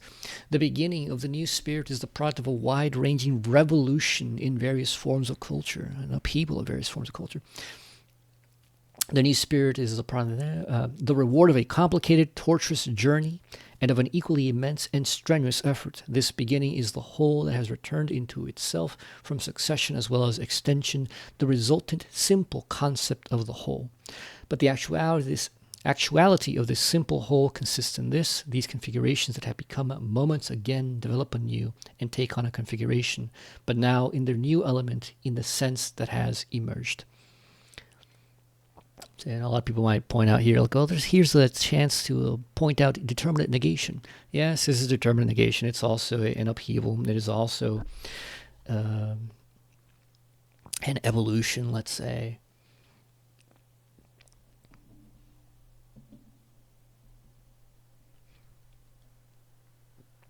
So here we're seeing that whatever Hegel's talking about with where things are going, what he's trying to get to you to understand, it's got to do with a process, a developmental process.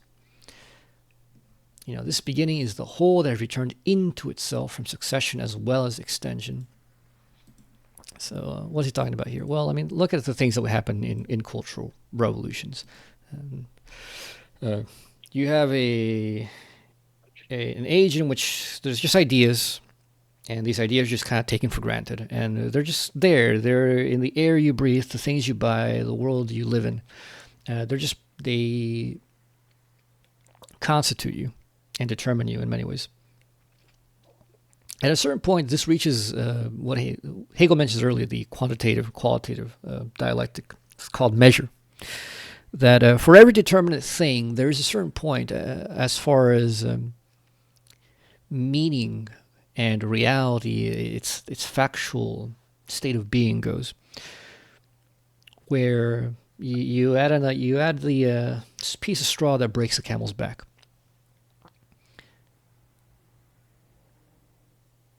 At a certain point, this material, external objectivity breaks down, and we wake up as if from a daze. What's been going on? right? Donald Trump gets Hang on, elected, and all of a sudden people you are like, cut out what's there. going on? Yeah, you cut out for like 10 to 15 seconds. All right, what was the last thing I said?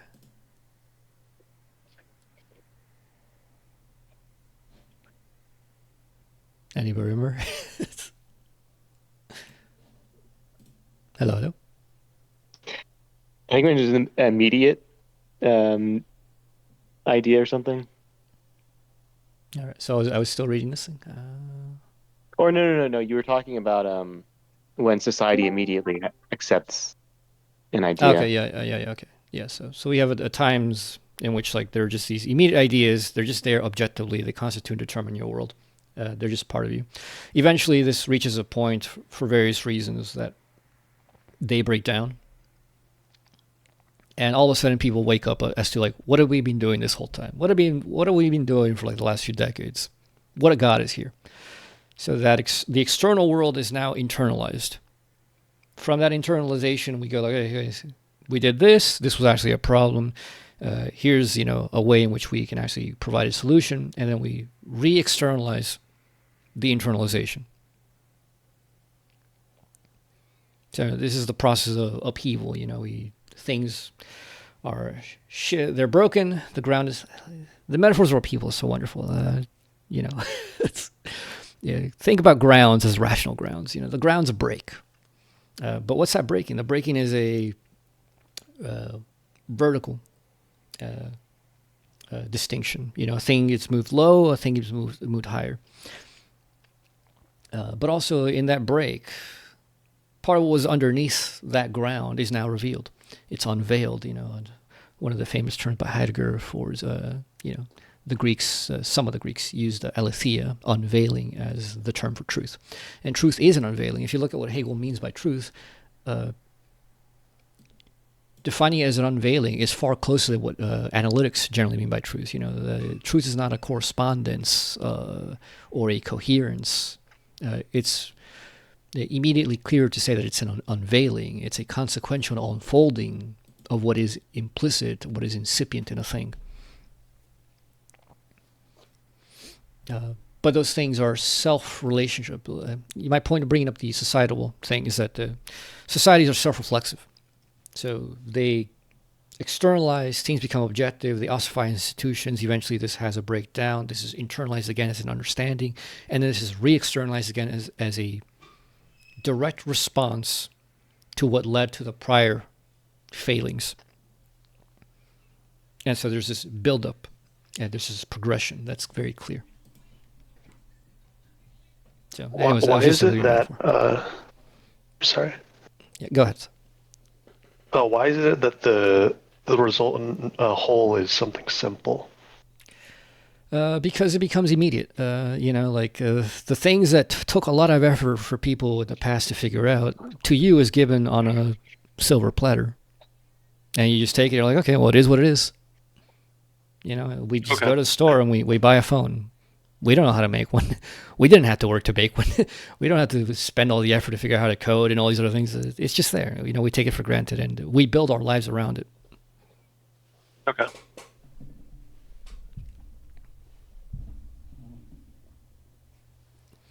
Yeah, that quote, this beginning is the whole that has returned into itself from succession as well as extension, the resultant simple constant of the whole. At the end of the day, things go back to, well, it just is. We don't think about it. Why is, a negative times a negative of positive? Well, it just is. What do you mean? Like there's a why? Didn't you take math in second grade? Weren't you taught that basic single thing? Like, what do you mean? What is it? Why is it the case?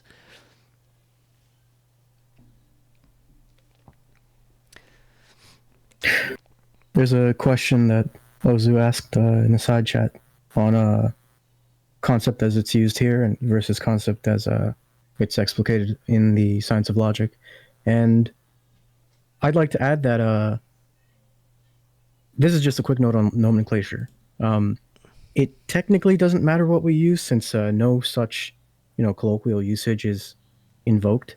But, the terms chosen by Hegel, they're chosen because they purport best to their colloquial counterpart and best describe the process that's going on, rather than, say, drawing the content from everyday usage into determinations. So, and not only this, you brought up Heidegger earlier with unveiling. The terms used, like concept, for example, kind of they unveil, they're revealing of what their colloquial counterpart signifies. So when concept is used here, he's using it in the everyday sense, but he also has a further explication of what concept is in the science of logic. Yeah, I agree with all that. So don't worry too much. Like, oh well, what is the technical meaning? This is the preface, people.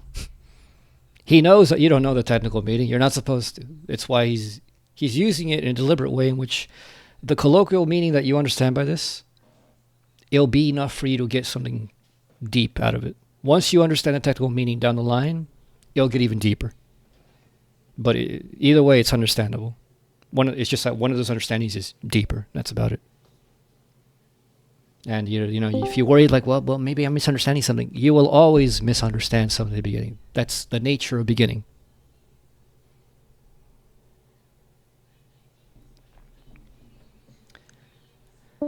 So 13. The initial appearance of the new world is, on the one hand, only the whole shrouded in its simplicity, or the general foundation of the whole. Yet the wealth of the former existence is still present to consciousness in recollection. In the newly appearing shape, consciousness misses the range and particularization of content, but even more, it misses the articulation of form, whereby distinctions are securely determined and ordered in their firm relationships. Without this articulation, science lacks universal intelligibility and gives the impression of being the esoteric possession of a few singletons. An esoteric possession, since it is as yet present only in its concept, or only its interior is present of a few singletons, since its unexpanded appearance makes its existence a singular thing. Only what is completely determined is at the same time exoteric, comprehensible, and capable of being learned and becoming the property of everyone. The intelligible form of science is the way to science, open to everyone and equally accessible to everyone, and to attain to rational knowledge through the understanding is the just demand of the consciousness that approaches science. For the understanding is thinking, is the pure I in general. Here you go. Here's another identity. Keep track of these. Understanding equals thinking equals I in general. And what is intelligible is what is already familiar and common to science and the unscientific consciousness alike, enabling the unscientific consciousness to enter science immediately. I thought the understanding was like a one-sided thing. That is part of it. But the understanding is thinking. So keep track of these things. So you're not supposed to already know what these are in a technical sense. He knows that. I mean, yes, he assumes that if you're reading this, one, you're a philosophy nerd. Two, you must surely know about Kant, because Kant was a big deal. So everybody knew Kant at the time. And it's not that everybody had read Kant in detail, but these words were just in the milieu. People just knew what they were. So yes, he's talking about the understanding as Kant means it. But then he's adding his own flair. He's saying, well, understanding is thinking. Is the whole of thinking? Well, he didn't say that, but he's telling you connected to the thinking. Keep these identities in the back of your mind. Now, let me read this because this was a good chapter. So the initial appearance of the new world is, on the one hand, only the whole shrouded in its simplicity, or the general foundation of the whole. So you get a refoundation of something in society. Things are broken down generally in some very core sense. Things are being reestablished, and this new establishing, everybody's like, oh well, capitalism failed. Communism, yeah, like workers' ownership of the means of production and no commodity form. That's easy to say. And then you can easily start just going about, okay, we're just going to get rid of commodities. We're going to do all plant production. It's easy to just start doing this. The difficulty is, how is this going to go down, 4, 5, 6, 7, 100 steps down the line? How does this actually work? That's what's unknown. It's simple in that like the principles are always simple by necessity. They're very general. They're undetailed because they have to be. That's why they're principles. They're beginnings. But precisely because they're principles, one, they don't in fact they're not determined in existence. There's no detail in existence. And they're also not determined in their thought, in their concept. There's no detail in the thought either. Why? Because we need to experience these things before we figure out what they actually are. And with these things, you cannot pre-think them. You cannot pre-think the future that is unlike the past qualitatively. It's impossible. You can only think it once you've experienced it. Likewise, these things, we have the beginnings that we understand, but the intelligibility of that afterwards belongs to the domain of both a lived, out external experience and also an internal recollective, intelligible experience. So yet the wealth of the former existence is still present to consciousness in recollection, memory. In the newly appearing shape, consciousness misses the range and particularization of content. So, it's abstract. But even more, it misses the articulation of form whereby distinctions are securely determined and ordered in their firm relationships. Why is it that when you read about communism from Marxists, for example, they can't really tell you what communism is going to be like? Because of this. Because principles are just beginnings, and you cannot build things on abstract principles. They have to be concrete, but the concrete principles of society are actual living social forms. They're not the dreamed and imagined social forms of somebody who doesn't actually live those things.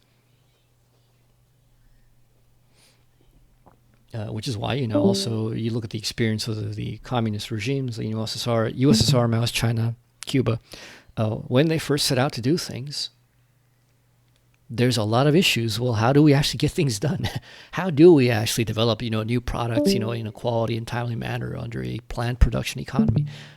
How do we actually redistribute, this wealth that we are creating? For what purposes, under what time constraints? All these other things. Huge, huge problems that they never solved, by the way. I mean, they made headway in solving them, but they never really fully solved them. So, without this articulation, science lacks universal intelligibility and gives the impression of being the esoteric possession of a few singletons. Indeed. You can have geniuses like, Nikola Tesla. If you don't know who that is, you should know. You should look him up at least. Nikola Tesla, who do incredible things and whose principles they don't understand. Nikola Tesla was an experimentalist by and large, in which he reported, nobody else seems to have confirmed any of it, to have done many things that either he didn't report exactly what mechanisms he used, under what situations he used them to do certain things. And so therefore it seems that whatever he was doing was not fully intelligible as an experience to himself. And second, it was not fully intelligible as an explanation to anybody else. But, Tesla was a genius, and I'm not a genius. So, people go like, ooh, Tesla was a mega genius. He understood secrets of the universe. No, Tesla didn't understand even the things he found out, because he didn't even know what he found out most of the time. So it's an esoteric possession, since it is as yet present only in its concept, or only in its interior is present. Again, concept, implicitness, potentiality, incipient. Of a few singletons, since its unexpanded appearance makes its existence a singular thing. So, when only one person can have a singular experience, like let's take, mystics. This is a good example. Mystics like, why am I blanking his name? Swedenborg and Rudolf Steiner. These guys, giga geniuses of their own times. Also, giga weird. They proclaim that, we have experiences. There's a higher world, spiritual world. We get out of our body. Our consciousness leaves our body, and we enter the spiritual realm. We talk with angels, all these things. They may then relate something to us and say, look, it's sort of kind of this way, and the angels say this about that, and over here, and I experienced that there. And they're like, but it's not really exactly like what we experience here. It's actually quite different. Well, only those people know what they're talking about, assuming that what they're talking about is not a lie, not a fabrication, it's all true. Even if it is all true, you and I, who cannot leave our body consciously and enter the etheric world or the astral world, whatever, we don't know what they're talking about. So it doesn't even matter, so it doesn't even matter. Like there's no intelligibility to it because the very experience itself is not universal.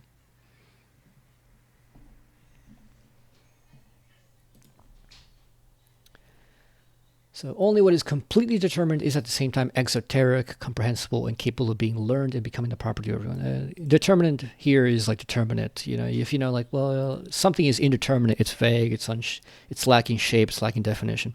So something is completely determinate.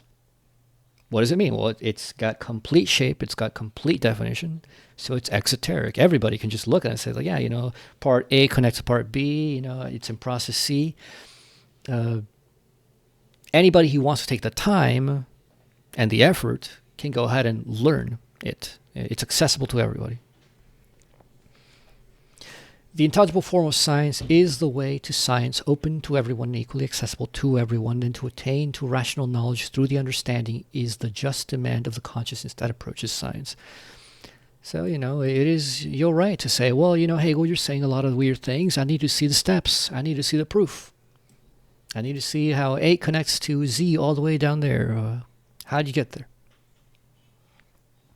For the understanding is thinking, as the pure eye in general. And what is intelligible is what is already familiar and common to science and this unscientific consciousness alike, enabling the unscientific consciousness to enter science immediately.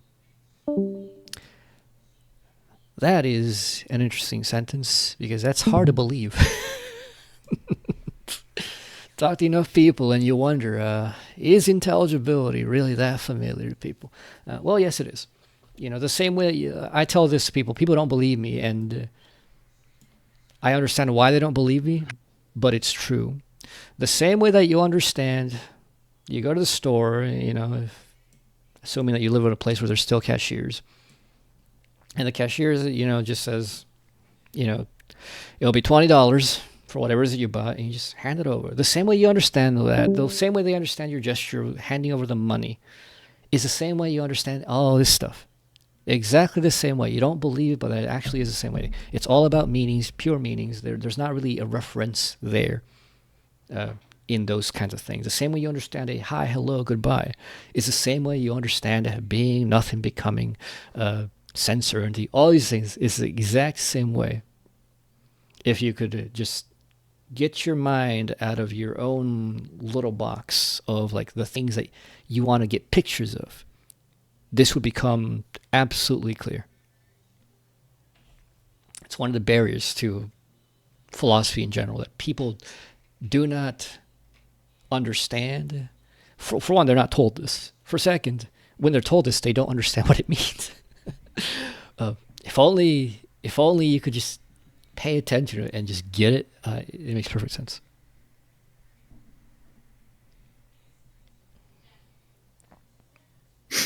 There's actually a few maybe connections that might not age well, but since you mentioned Tesla earlier, there's a phrase that stems from Tesla in 1898. It says, "You may live to see man-made horrors beyond your comprehension." And there's a meme that's familiar recently that says, there's a picture of a guy, and above it there's text that says, "Me witnessing horrors beyond my comprehension." In parentheses, "I don't get it." And I think it's pretty revealing of the fact that if it wasn't intelligible in the first place, it wouldn't be like possible to even cognize it. Mm-hmm. Like the stuff that you're reading.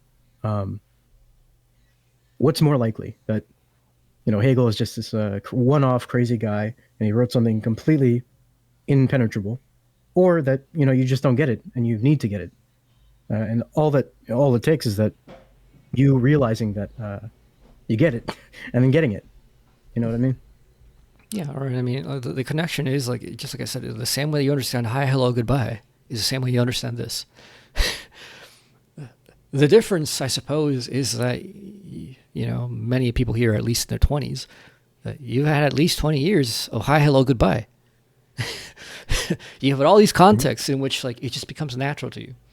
In which, like, oh yeah, well, this connects to this and this connects to that. With this, you also have 20 years of experience. You know what, somebody says this is that means. It's not hard. You know what an idea is. You know what a concept is.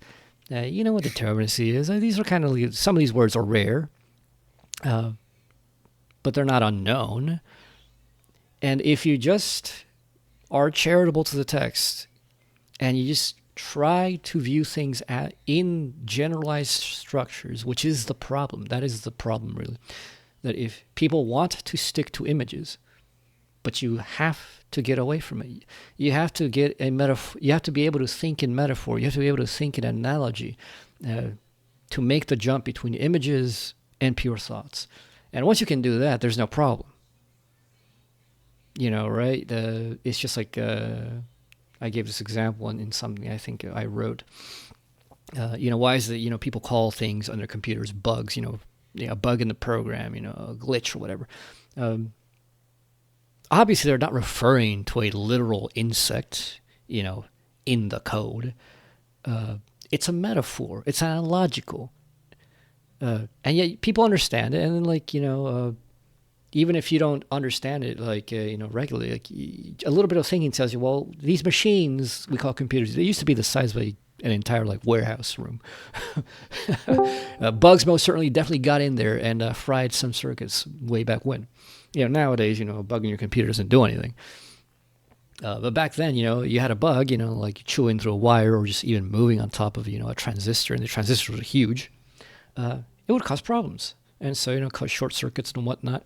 And so that would cause these malfunctions. And so now, as malfunctions became more and more, rare in that sense, but, it usually used to be a bug, this physical register now transfers as an abstraction to what is now, just an abstraction.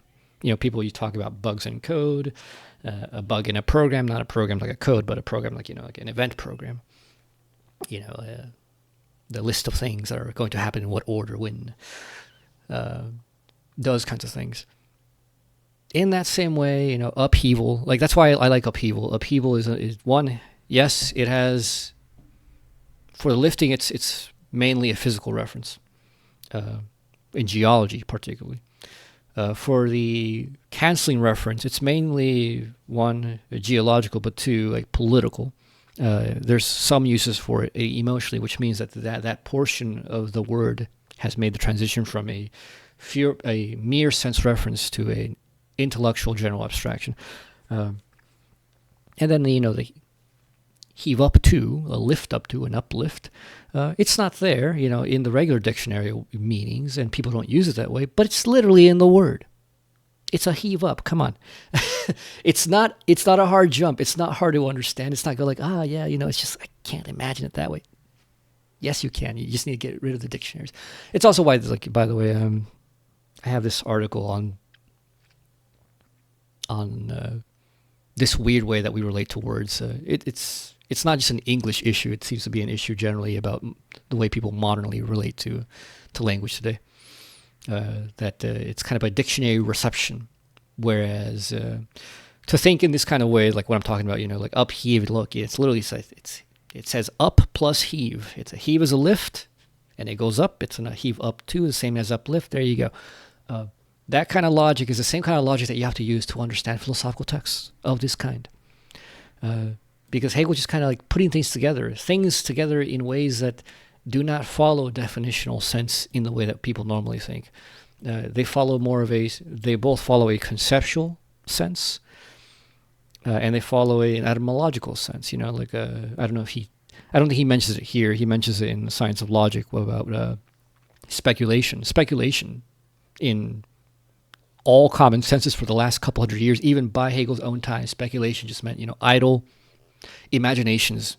People are making up fictions, with no reality. And Hegel says, no. What we mean by speculation, the word literally means the word, the etymological word itself, the symbol and its original like meaning in its language is just to see. That's it. And therefore, he wants to use that meaning. He says, look, we're going to go to the meaning of the word. Just like how Heidegger, what is it that Heidegger talks about? There's one word. There's unveiling, aletheia. Existence. Like Heidegger makes up this word. Existence normally is a Latin derivation, which means just to stand out. Heidegger says, no, we're going to use a different one. It's existence, but actually it's a Greek. It's with a K, not an X. And this has a slightly different meaning based on that kind of Greek spelling. There's another word he does that with. Thinking. Oh, yeah, thinking. Dink and dunk.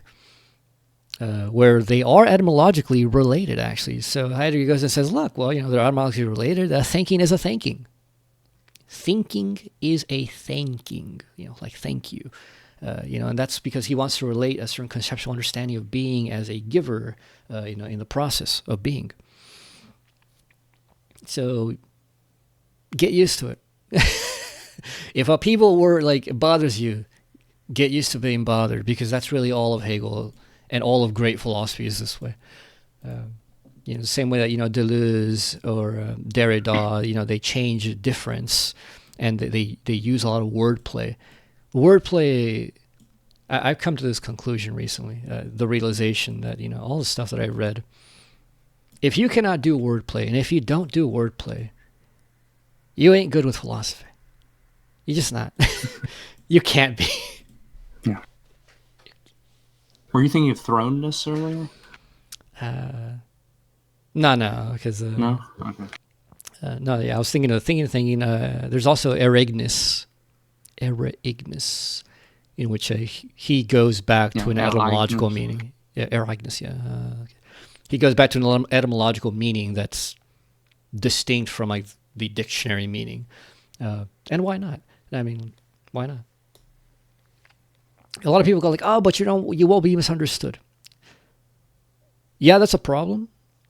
That is a problem for Heidegger, in which if you take a word and you just completely disconnect it from its regular use, yeah, there's an issue. But it was mentioned earlier, Hegel chooses his words in which he's I know that I mean something different to what the normal person means, and he's already established that. But what he means that's different is not so radically different that you would completely misunderstand what he's saying. You will misunderstand, it's guaranteed, but you will not completely misunderstand. It's why I like upheaval. You will misunderstand, but you will not completely misunderstand. And I prefer that to the technical jargon of sublation, by which, yes, as a student of philosophy, you don't care. They could call it bread, so long as you're bread means this for Hegel, and I will always think about that. It's always going to be used in this context. Okay. So it doesn't matter in the academic sense. But I would like Hegelianism to speak English. That's why I changed it to upheaval. I think it fits. I think the extension is natural. And we got no problems as thinkers and academic type folks here.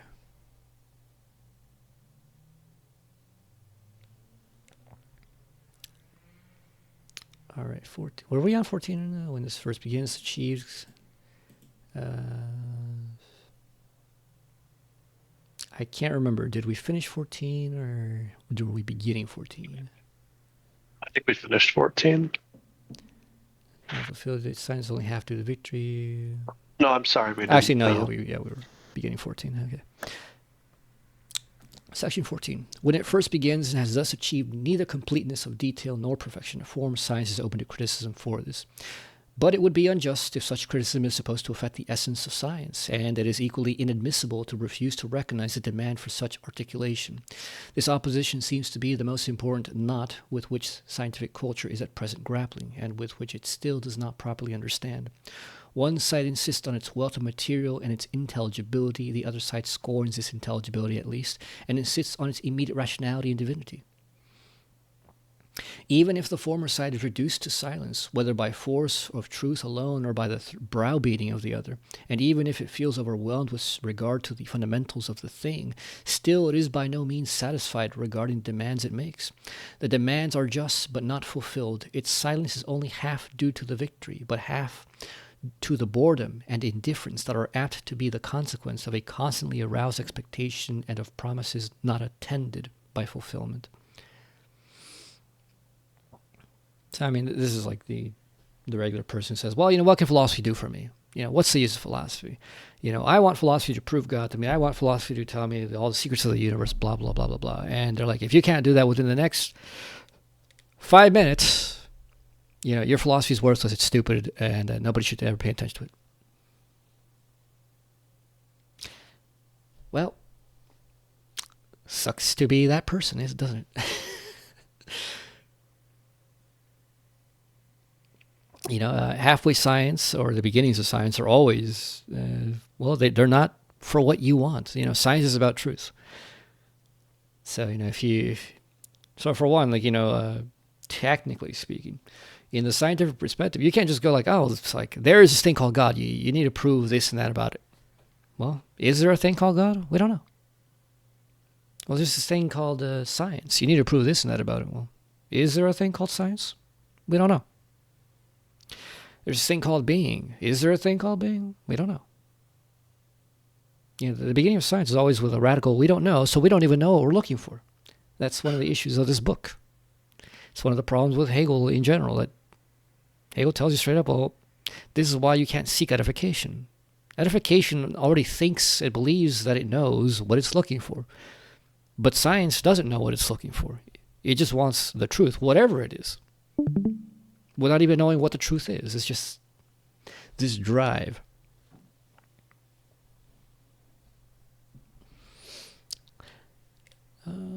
Let's see.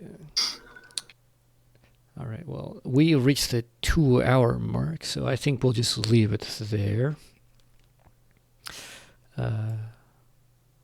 Any comments, questions?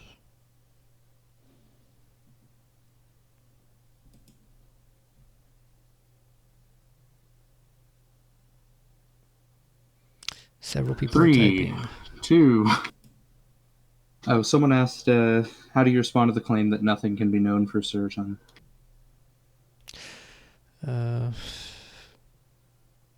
Well, I mean, have fun with your life of not knowing.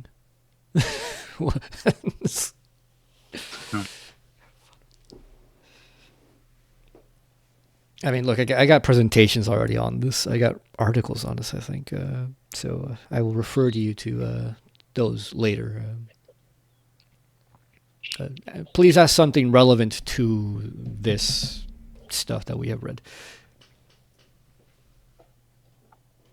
Or leave a comment below. Yeah. Oh, yeah, I forgot. I was recording this. I'll do it anyways. For those of you who watch on YouTube, like and subscribe. More people need to see my channel. More people need to actually get some quality commentary. Unfortunately, in the preface, this chunk at least doesn't have much to comment on. It's pretty straightforward in my view. So if you listened in and you're like, well, that wasn't very fulfilling. Well, these sections aren't very fulfilling. That's not my fault.